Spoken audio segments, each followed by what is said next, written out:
Welcome back to Old War Stories with Uncle Jay. This was returning a phone recorder in the 8th grade to Radio Shack.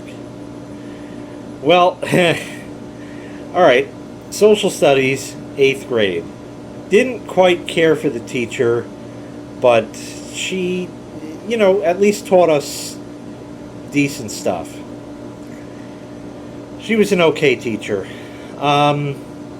Anyways, there was a project that we had to do where we had to talk to a relative on the phone and tape record it. Now, in the 8th grade, this is going to have to be about 1991 or 2. No, 2 or 3. About 1993. So, how do you record a telephone conversation in 1993? So she said, yeah, I've done this before, and it's been pretty good with other students. What they did is they had somebody with an extension phone on the line, because there were no cell phones really back then, and you would hold the tape recorder up to the part that you hear from, and then you would hear what you say as well as the party on the other end of the line would say, and go like that. And I said, no, that's ghetto. That's ghetto. That's not going to work. So I said, well, Radio Shack sells a device that plugs into the phone line and has a plug that comes out that goes into a tape recorder. Now, back in the day, these were the type of tape recorders that had like piano keys, just a little slender unit like that, and they often had a 3/32 sub-miniature jack that was what they called a remote. A lot of these tape recorders came with a handheld microphone that had an on-off switch on it. And basically what they would do is they would route the battery power for these things, or the AC power if you had that, through the switch on the microphone, and that would switch the tape motor on and off and make the cassette run or not run. And it was a little hokey at best, because after you turn it on, you have to wait for the tape to get up to speed, and sometimes the electronics had to stabilize for half a second or something, so you'd get kind of sounds in that, so you had to be careful. But if you waited on it, then it was typically pretty good. So we had to call a relative and talk to them about what it was like when they were in the Great Depression. This is the type of report that maybe nowadays is not going to be a possibility, because these people would easily be in their 80s, 90s, or even over 100. So this is not going to be something that would go on forever. But back in the early 90s, this happening in the 20s, typically somebody would be in their 60s or 70s. Or actually in the 30s, I should say. So, not viable forever, but it was at least back in the day when dinosaurs roamed the earth and I was alive. So, anyhow, I said, well, let me get this phone recorder thing from Radio Shack, because that way there's no noise, the cat won't come by and knock the handset or the microphone off the thing, and blah, blah, blah. So that was the plan. So I went to Radio Shack, and they had two models. They had a $20 one and a $35 one. And I said, well, I want the $35 one. All right. Anyways, I got the $35 one. I didn't have any money. I didn't get any allowance or anything like that. So I guess my mother paid for it, but the premise was that after this whole thing was over, we would return it. So anyways, I set everything up. I called my grandmother. I should have probably called her ahead of time and said, on Saturday I'll call you and we'll do this or something, but I called her, she was available, and I talked to her, and I said, you made up a list of questions, so what was it like living in the Great Depression? Well, this and that, and it's not important what she said. The tape is probably around somewhere, God only knows. My grandmother has passed away for a few years now. She was 98, and she did indeed tell a good story. So anyways, that was that. I recorded my conversation and stopped the tape and played it back, and was dismayed to find that there was a loud buzz or hum on the phone line, but yet what was said was still legible. But everything had a buzz that I did, getting the right thing, where the other assholes that just hooked the microphone up to the extension phone had this nice clear thing. I don't know if it was a defective Radio Shack thing or our line was shit. Maybe both. Probably more the line was shit. But anyway, I got it done, and I probably got an A on the report. Okay, that's all fine and good. So now it comes to maybe a week or two later, maybe a week later, and I said to my mom, okay, I have to return this now. Okay, I'll take you to Radio Shack. Right up the road, not far, about a mile and change away. So we go back to Radio Shack, and my mother, of course, wanted no part of this because she's selfish. So she said, here, you go in, you have the receipt, you return it. So here I am, an 8th grader, and I go in, and there's what I'd like to consider a California surfer jerk behind the counter.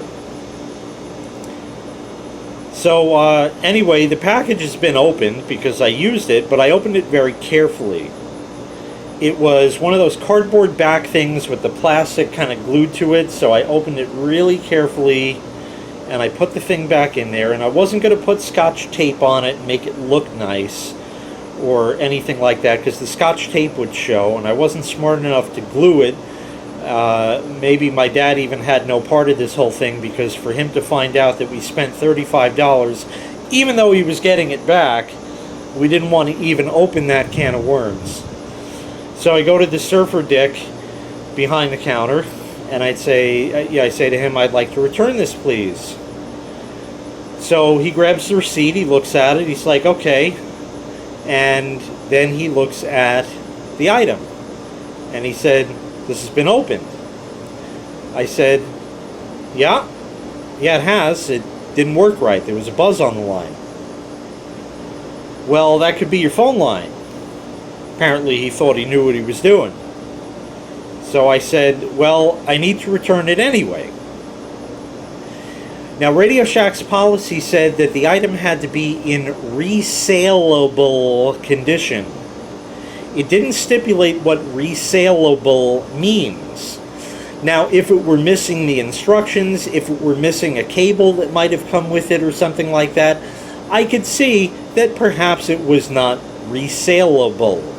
I thought it said resealable, which it definitely could have been resealed, but it was resalable, and he pointed that out to me. And he said, I can't resell this. I said, so you're trying to tell me that anything that has been opened can't be resold? That's right, sir. Well, this is ridiculous, and I need my money back. So he said, well, I can only, I'll have to take 10% off or something like that. So it was a matter of $4 and something with tax that I wasn't getting back. Now, in this time of my life, I would have said, you know what, you're a dick, fuck you, keep my $4 and die. But now, or back then, not getting the $4 back was simply not an option. It was simply not an option. So he did the return, and he refused to give me the full money back, and I went back to the car and I said, Mom, he only gave me this much back. So now she says, all right, I guess I'm gonna have to go in. So we went back in, and she said, I'm his mother, and blah blah blah, and you're giving me my money back. Nope, I can't do that. Your son opened this thing and whatever, and oh, and when he processed the return, he says, I'm gonna put down customer borrowed item. Yeah, I didn't tell him it was for an 8th grade project and I was going to be returning it anyway when I bought it or anything like that. I did tell him there was something wrong with it. He was just being a total dick about it. So she was of no help, as usual, and we came home and we wrote a letter to the Tandy Corporation, the parent company of Radio Shack. Tandy handled this in a Tandy sort of way. They wrote us a letter back, which was all mailed. There was no email or websites or anything like that at this time. And they sent us a letter back saying that Mr. So-and-so Surfer Dick behind the counter will not only cheerfully refund the rest of your money, but he will also be getting a call from us. So we went back yet again. This is a big no-no in my dad's book, because you had to make another trip somewhere. Oh man, this was a bad thing. But anyways, the Surfer Dick finally did, a week or so later from then, or 2 weeks later after we got the letter back, give us the rest of our money back, but it just left a really bad taste in my mouth after that whole thing.